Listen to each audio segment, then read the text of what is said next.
Hi guys, so today we're going to talk about the applications of trig ratios. Okay, so what you're going to see today is you're going to see some simple applications where we have right angle triangles and we want to use them to figure out some information. Okay, so here's one example. So an airplane is spotted by a radar atop a 100-meter tower. The plane is determined to be 500 kilometers away from the tower at an angle of inclination of 20 degrees. Determine the cruising altitude of the plane. Okay, so we have a diagram here. Okay, if we didn't have a diagram, then the first thing would be to draw the diagram. Okay, having a diagram is good. What we want to figure out is the cruising altitude of the plane. Okay, so that's this height right here. Okay, so that's the cruising altitude, right? The height of the plane. Now what I want to do is I want to go through and label all the information that we know. Okay, so we know that the plane is 500 kilometers away from the tower. Okay, so this is 500 kilometers away. Okay, we also know that the tower is 100 meters high. Okay, so the tower is 100 meters high. Now I'm going to change that 100 meters. I'm going to change it to kilometers, okay, because I want to use the same units. Okay, so 100 meters in terms of kilometers would be 0.1 kilometers. Okay, so that means right here, okay, that height right there, we already know is 0.1 kilometers. Okay, so that means that the thing that's left over that we're going to be trying to find out is this height right here. Okay, so I'm going to call that h.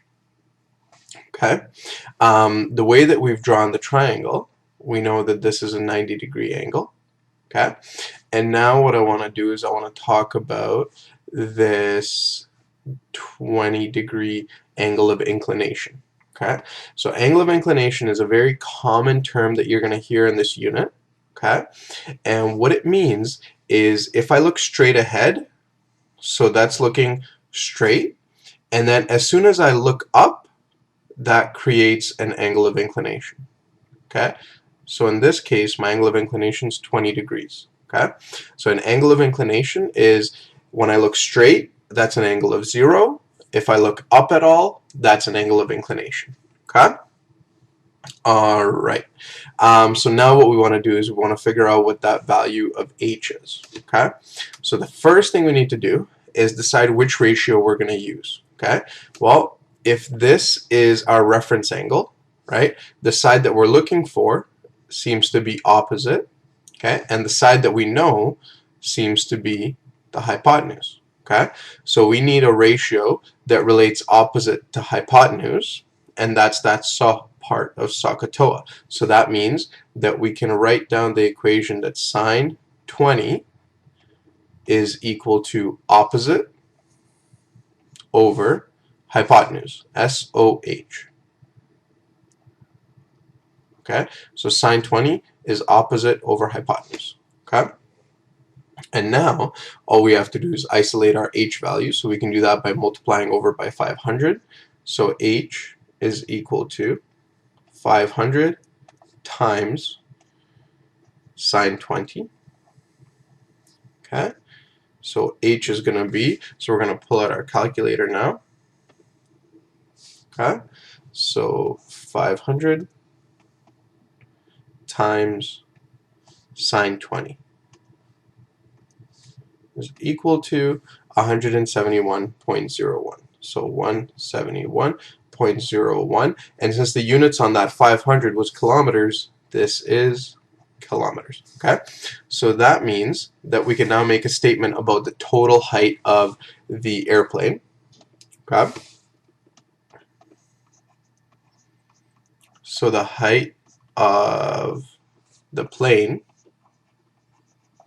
is, so we had 0.1 was from here to here, so 0.1 plus this was 171.01, which is 171.11 kilometers.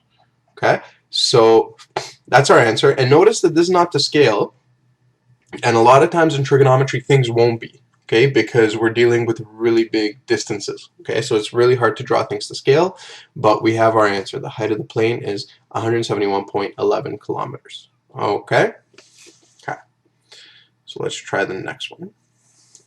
There are two buildings side by side, 20 meters apart. Okay, so let's start highlighting the important information already. Okay, so 20 meters apart are the buildings. You stand on the shorter one. If you look up at an angle of inclination of 35 degrees, you see the top of the taller building. And if you look down at an angle of declination of 40 degrees, you see the base. Okay, so angle of declination is if you look, so here's a diagram. So that's if you look straight.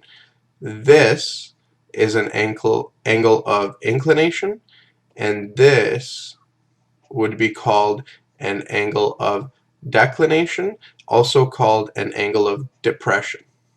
Okay? Okay. So now let's think about a diagram. Okay? So there's two buildings. So let's make one there. Okay, so there's one building. And then there's a taller building there. Okay? And you are standing right on top of this little building here. Okay? And you look at an angle of inclination of 35 degrees. So that means you look up at an angle there. And we can also write down what that angle is. Okay? So that angle would be angle of inclination of 35 degrees. So this angle right here is 35 degrees. Okay? And the way that we're drawing that line, we have a right angle triangle. Okay? And you also look at an angle of depression of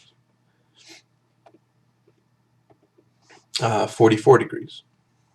Okay, so that's going to be 44 degrees. Okay, and also a right angle triangle.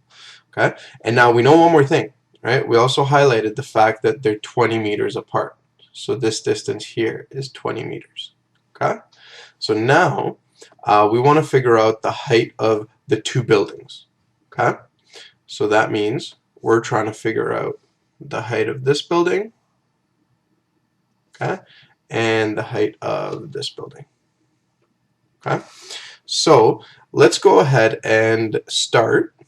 Okay, we can see that we've got two right angle triangles. Okay, there's one right here and one right here. Okay, let's start with the lower one because that's going to give us the height of the shorter building, right? Because this height right here is the same as that height right there. Okay, so let's call this x. Okay, and what we're going to do is we're going to figure out x because we want to know this height right there. Okay, so again, let's talk about which ratio we want to use. So I have this angle. This would be the opposite. This would be the adjacent. So we're dealing with opposite and adjacent. So that would be the tan part, the TOA part of SOHCAHTOA, right? So tan 44 is equal to opposite over adjacent. Okay? So again, we can figure out that x is 20 times tan 44, which would be 19.31 meters. Right. Now, we want to figure out this height right here so that we can state the height of the tall building, right? So let's do that. So in this triangle, we've got an angle of 35. Opposite and adjacent are in question again. So again, it's going to be tan 35 is equal to opposite over adjacent, right? So that means that y is going to be 20 times tan 35. Okay, so 14 meters. Okay, so this height right here is 14 meters. This height right here is 19.31 meters. Okay, so that means that the height of the shorter building, okay, so let's write our statement.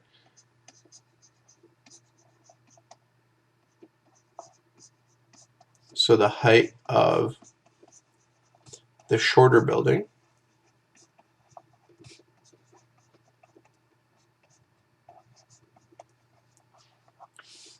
is that height right there, so 19.31 meters, okay? And the taller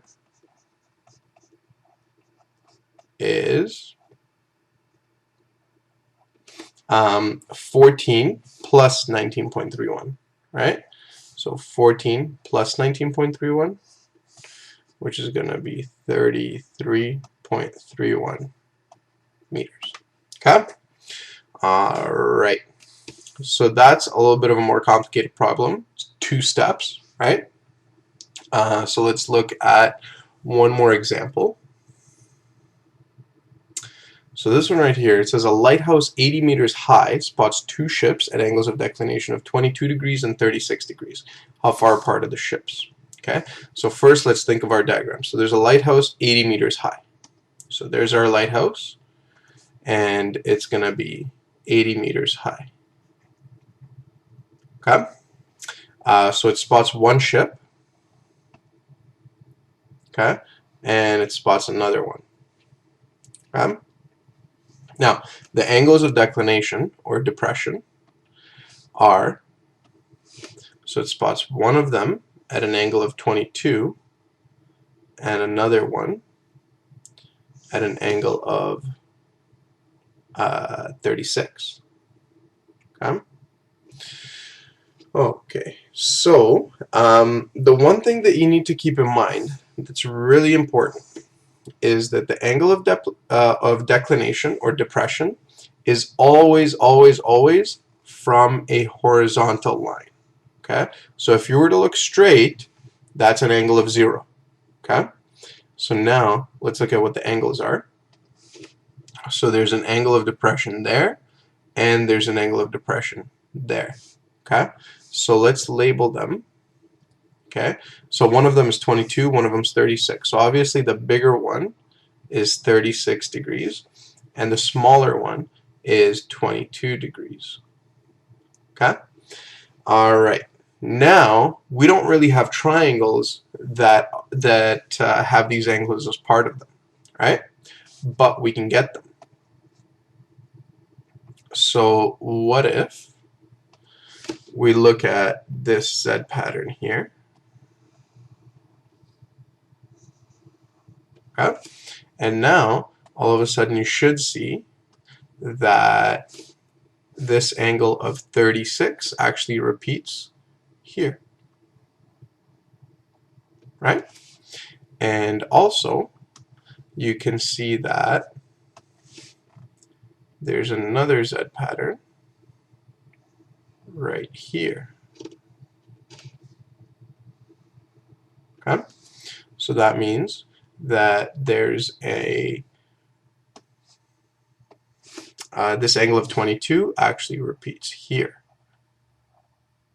Okay? Alright, so this is getting messy.